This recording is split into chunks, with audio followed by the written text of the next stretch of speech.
Up first this evening, one man is dead, a woman taken into police custody, and 13 guns seized in a police operation in Florence Hall, Trelawny. The police say it was a multi-agency operation involving intelligence from at least 3 parishes. Jamaica Maitland has our report. Residents of the usually quiet, gated community Florence Hall village in Trelawny woke up to loud explosions and a heavy security presence Thursday morning. And when the smoke cleared, one man was found dead.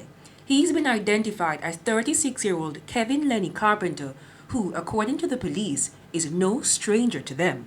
Carpenter is reportedly a top-tier member of the compound gang that operates in the parish. The deceased is related to a gang leader who was arrested and charged with murder and was granted bail with the condition that he remain out of the Westmoreland Division except on court day.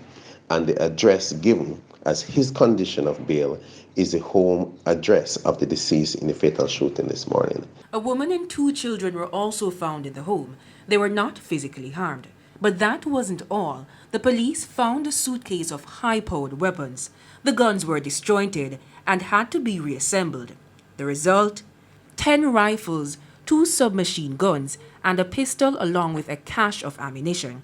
There are several theories around what the operations involving these firearms, and we're looking at all. And we're encouraging the public to share whatever they know. Meanwhile, Police Commissioner Major General Anthony Anderson says the gangs are using the wealth acquired through illegal operations to hide in upscale communities.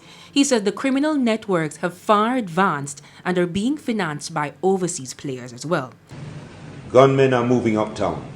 They have acquired wealth and are living in gated communities.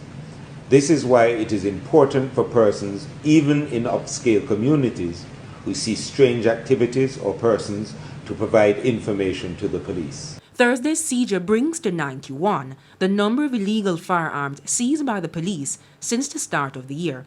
Jamaica Maitland, TVJ News.